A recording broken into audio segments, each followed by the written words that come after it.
I just want to mention for the record, too, that when you first came on board 60 Minutes, you were also signed to a show that lasted only 5 months called Up to the Minute. How were you able to balance both shows? I don't think we were, and I think that probably led in part to the demise of Up to the Minute. I think Up to the Minute was an effort to use part of what we had at 60 Minutes to get into basically into daytime television. And I think you can't serve too many masters. And I think that you can take a pool of talent, and by that I mean producers, is not just on-air people and camera crews, and you can stretch them too thin. And you can't bring to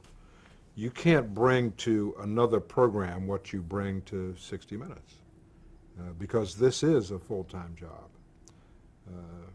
And I think that so where you can have a polished, finished piece to put on the air, there's not as much involvement by the correspondent as there is with 60 Minutes. At 60 Minutes, I do every interview. I mean, over a 20-year period, I can count on one hand the number of interviews that I haven't done. And you're talking about hundreds of stories. And I can count on one hand the number of interviews in those hundreds of stories that I haven't done. You know, working on Up to the Minute, most of the interviews you didn't do. So you don't have the same kind of involvement. It's a different kettle of fish. Returning to 60 Minutes, before we continue on the specific shows, I want to talk to you about the role of the segment producer. Describe that for us. I think that the person who produces the segment is the most important person in a collaborative process, because it is the producer who really shapes the piece. Most of the time it's a producer who finds the story. It's a producer with his or her associate producer who does the research. And it's the producer who then structures that story. I mean, I don't sit in the editing room and make pulls to put a piece together. The producer does that. The other side of that coin is that I will work on 20 to 25 stories a year. Most producers will do 4, so they have more time. That is what they do. But they're just all important in the structuring, the writing of the story. Talk about some of the segment producers you've worked with over the years that stand out. Well, I think I'd have to start with the person I've worked with the longest, and that would be Jean Langley, who, when I started working with her, was Gene Solomon, and is now Gene Solomon Langley. Don Hewitt has always said that if my career depended on one story, I'd want Jean Langley to produce it. She's based in London. She's English, and she's just very, very good. Very, very good. We've done a range of stories. I did Lena Horne with her. I did Laurence Olivier with her. I went to Kazakhstan, to a place called Semipalatinsk, that was used by the then Soviet Union as an area of nuclear testing. I've been to Greece with her. I've been all around the world. I've been to the northwest frontier in Pakistan, to a little town called Landi Kotal. I've been all over the world with Jean Langley, and I've had the pleasure of doing some wonderful stories with her. What are the benefits of her being based in England? I think she looks through a different lens. Your focus tends to change when you live somewhere else. I think your focus is different in Los Angeles than it is in New York, different in Spokane than it is in Miami, different in London than it is in Calcutta. So she looks at it through a different lens, sees it from a different perspective, and tends to do stories that are over there rather than here. I want to continue in talking about some of the many, many stories you filed. In the Belly of the Beast. Jack Henry Abbott. Set this up for us. Jack Abbott was I think a convicted murderer who had written a book called In the Belly of the Beast, and he had drawn the attention of people like Norman Mailer, you know, who were campaigning for his release from prison, you know, that he had been reformed, and, you know, he was let out of prison and he killed someone. And I interviewed him at a prison in Brooklyn. And I'll never forget two things that struck me about that interview. And it was a combative interview. I mean, it was a back and forth in that interview. In which one that he talked about, you don't know what it's like to live on the Lower East Side. You know, and I had friends who lived on the Lower East Side. I said, yeah, what do you mean? I have friends who lived on the Lower East Side. They didn't kill anybody. I mean, the whole premise was that because of life on the Lower East Side, you walk out the door, you feel threatened, you kill someone. And I had to challenge him on that, which I did. The other thing that I remembered was that in reading the book, at one point he was in the infirmary when he was in prison, and he got angry at something, and he grabbed a pen from the doctor's pocket and stabbed the doctor in the face with a pen. At one point during this interview, Jack picked up my pen. I put a pen down and he picked it up. And I just sat on the balls of I was on the balls of my feet. I was in a good athletic position, so if he made a move, I was ready to go anyway. But he never did. But I was ready. Do you know where he is now? Marion Penitentiary. In lockdown. There's a wing at Marion Penitentiary that I think is referred to as the 60 Minutes wing, where there are a number of prisoners who've been interviewed on 60 Minutes and who I think are essentially in segregated lockup. Just to show some of the diverse stories that you did, in 93, I'm sorry, I keep saying 90, in 83, you profiled Laurence Olivier. Mm-hmm. Talk about that. Laurence Olivier was, I think, a wonderful actor, and was, I think, reluctant to give a lot of time to this profile that we were doing. And we were using film in those days. And I think we had done maybe one magazine, two magazines. And he leaned over as we were changing film, changing magazines, and he said, well, that's about it, huh, partner? And I knew I had just started this interview, and that I didn't have enough to make a piece. I mean, I had, 10, 20 minutes. And I know I didn't have a story there. And I couldn't let this guy get up. And I just leaned over and I said, look, just stick with me here, just one more and we'll be fine. And I had a carefully constructed set of questions. It was starting from the beginning of his life and going through all of these things, and you're going to cover all of these various points. Well, I had to throw that out the window and go right for the jugular, right on that roll. And I would say probably 75% of the interview that ended up on the air came from that next 10 minutes, because I went right for the jugular. I mean, I didn't have time to build up to it anymore because I was going to lose this guy. He was going to get up and walk away. And I had flown from New York on Concorde to London. I had spent 36 hours looking at Oh, I can't count the number of Olivier movies. I mean, I'm sitting in a hotel room with cassette after cassette, looking at Olivier movies, of entertainment movies and plays that he had done, reading at the same time, making notes. I mean, I was just Olivier bleary-eyed. And now this guy's going to get up and walk away? Oh, no. I went for the most emotionally wrenching story right off the top.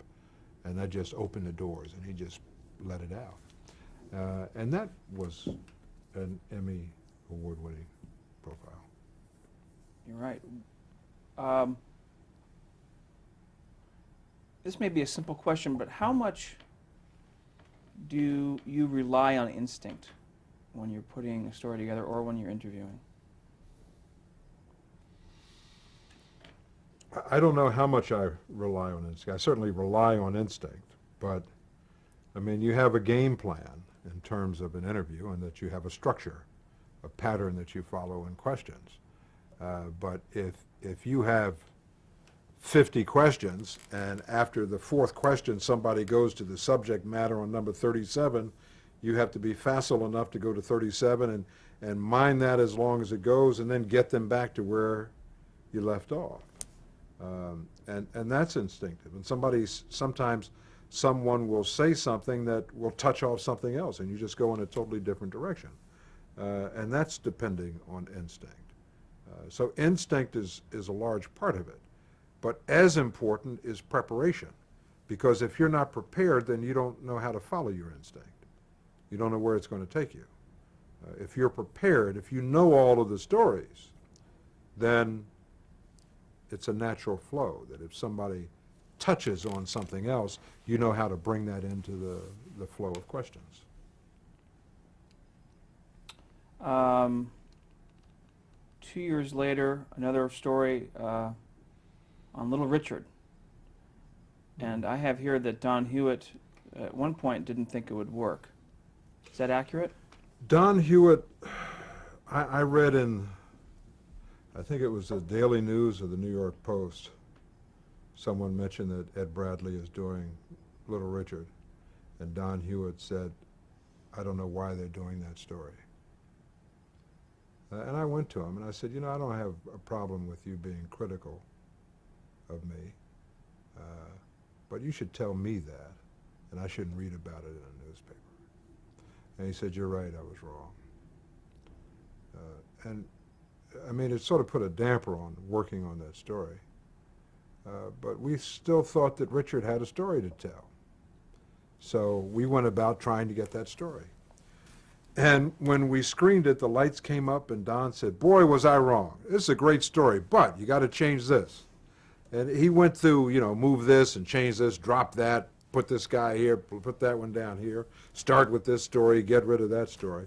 But he said, you know, I was wrong. This is really a good story. And I mean, I have a friend who lives in Colorado who, for years, whenever I would see him, he would quote a line from that story that Little Richard told. To you, what elements of that story worked? That Richard told the story. I mean, that you saw part of his gift as a performer, because he performed, he did Little Richard for us. But he also showed something of himself in doing that. And that's what made it work. Schizophrenia as another story in '85. Anything stand out about that?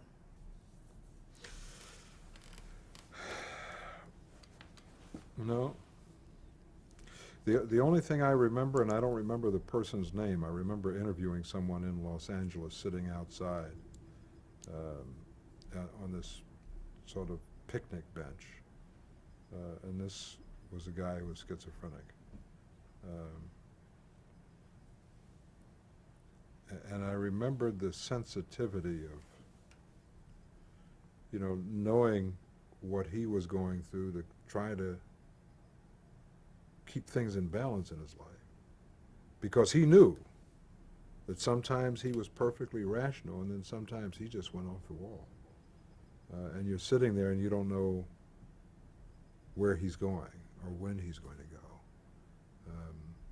And I remember how difficult that was. It wasn't an easy story to do. I mean, it was a very complex story because of the issue of schizophrenia and the emotions involved in it. But even to today, schizophrenia is still misunderstood. Even so, back in '85, was there a lot of information that was accurate that you could draw from on research?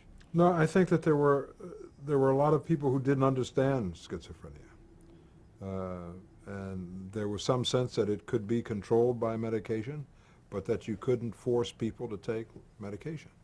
That there were side effects to the medication that bothered some people. And I mean, we know a lot more about it today, but there's still a lot you can't do about it. And that one also won an Emmy. So you're racking them up as we go along here. Michelle, which was aired in '96. Remember, it's entitled Michelle. It's Michelle Duvier, which is the Duvalier, from Haiti. Oh, yeah. Tell us about that. You know, Michelle was the wife of Jean-Claude Duvalier, who was the son of the longtime Haitian dictator, who was known as Papa Doc. And Jean-Claude was his son, known as Baby Doc. I mean, they were both killers and tyrants. And she was someone who loved the power that came from being with the tyrant and the power that she had over the tyrant. She flaunted her wealth. I mean, as stories go, that the story that always hit home with me was that she would have a party at the presidential palace, and they would be in one room that was air conditioned, but really chilled, so that the women could wear their fur coats. You know, this is in a tropical island, but you know, these were women who went to Paris, and they had fur coats for when they went to Paris, so they could bring them there and wear them. But she is someone who I think her ego actually got to her, led to her demise and to Jean-Claude's downfall, because she put these televisions in different neighborhoods and in villages so that nobody had a television, but there was this TV in the square, you could come watch it. I mean, I have friends from Haiti who say that at one point, Haitian television was controlled by Jean-Claude, that if he changed the channel, the channel changed everywhere. There was only one channel available. But I remember they had this grand ball, and she broadcast it. So here are these pitifully poor people watching her and her guests in these luxurious gowns and diamonds, sapphires, and all sorts of jewelry, just living it up at this ball. And here they are in these little dirt poor villages. And that was the beginning of the end. I mean, it just really started it came apart in a hurry after that.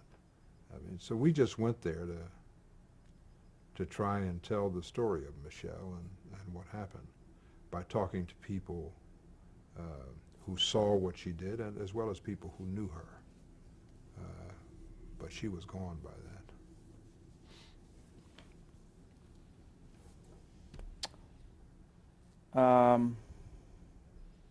So many here. The Beaufort's Affair, which aired in '97. Remember that one, which was 97? 87. 87. Jeez, I'm stuck in the '90s here. 1987, and it dealt with the Iranian arms deals. Yeah, I'm vague on that one. I remember we went to It happens in Sweden, exactly. Yeah, right, yeah. And it was Yeah, I'm neutral, sort of vague on that. neutral nation. Okay. I don't remember much about it.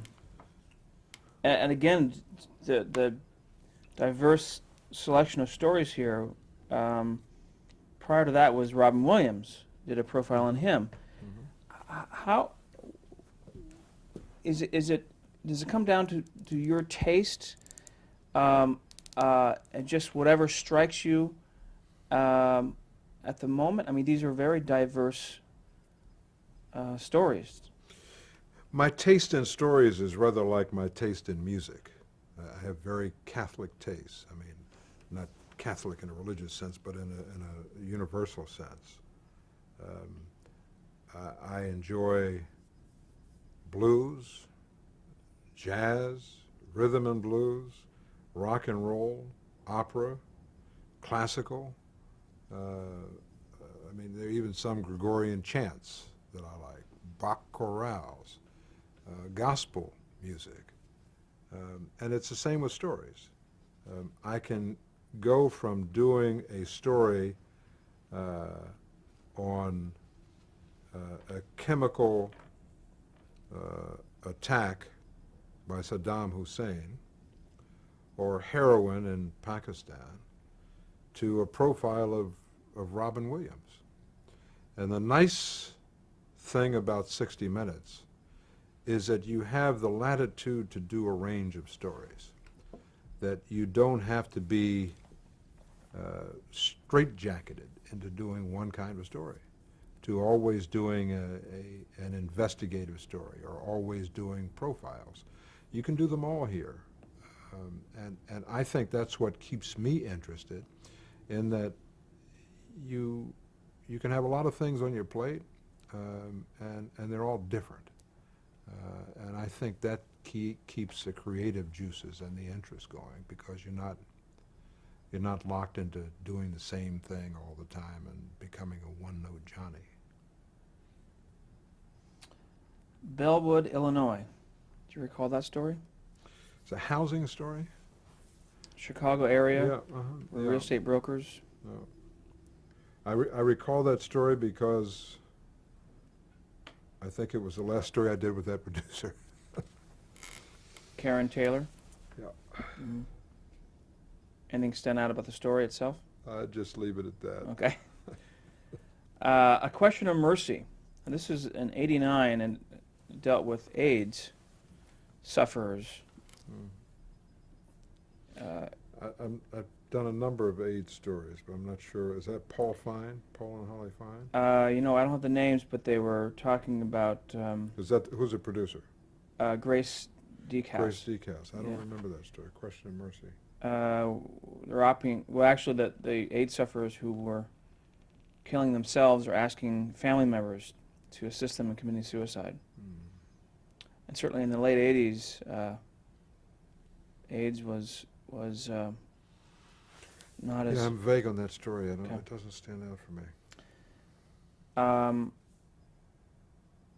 Hollywood and the Mob, where it was in '89 as well, and we got into MCA and the huge task force that the Justice Department was. Is that a Pursuing. Lowell Bergman story? Yes. Yeah. It was a very, my memory of that story is it was very difficult to do, that it was difficult to get people to talk, and that it was one of those stories that you spent a lot of time on. And I've always been, I like to start a story on day one and finish it on whatever the next consecutive run of days is. I don't like to do a story where it's a day here and then 2 weeks later it's another day and then 2 days, a month later. I'd like to do it in a compact, efficient way. And that was one of those stories that took forever to do. And Because of the resistance? because of the difficulty in getting people involved. And listen, and there's sometimes that's the way it has to be. That it takes a long time to get people to come to play. And you just have to keep going after it and to be persistent and keep knocking on doors.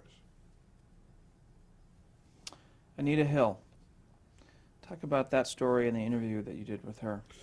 Anita Hill was at the time of the Clarence Thomas controversy, when he had been nominated to the Supreme Court, and she came out and testified against him. And, you know, I think everybody wanted to, after her riveting testimony and his, everybody wanted to talk to her. And we were the first to sit down and talk with her on camera and get her to tell her side of the story beyond what had been said in testimony on the Hill. It was one of what they called, I guess, a get, and at that time it was a big get. Generally speaking, how do you get interviews that other news organizations cannot get? Well, you know, you just have to convince the person, or often the people around the person, that it's in their best interest to talk to you as opposed to someone at NBC or ABC. You essentially have to sell yourself and sell the broadcast. And the broadcast has, one, a good reputation, and two, in terms of numbers, it has the most exposure because it attracts more viewers. But the other side of that coin is that the broadcast also has a reputation as being investigative and hard-hitting. And if people feel they have something to hide, or at least they're a little shaky, then they may be reluctant to appear on 60 Minutes. They may prefer to go sit down with someone who they think will be easier on them. So it works, the success of 60 Minutes often works against us. Do you track at all what other news outlets are doing, how they're reporting, what they're reporting? I don't pay much attention to it. I mean, you know, if somebody does a big interview, you hear about it, or you read it, or you watch it, but no. You know, I just go about, do what I do, and I'm happy with that, and I'm not really concerned with what someone else is doing. What are your main sources of information on a daily basis? I read a half a dozen papers a day, or at least parts of a half a dozen papers. I don't read them all, but I pretty much devour the New York Times, front section, political section of the Washington Post, the Journal, political section of the Boston Globe, sports section of the News and the Post. Listen to the radio, listen to NPR a lot, watch a lot of news programs, read magazines, talk to people. In '91, you did a show called Made in China. Tell us about that. Made in China was a story that centered around Harry Wu, who had been in prison in China. I'm sorry, I'm going to pause you there and change tapes.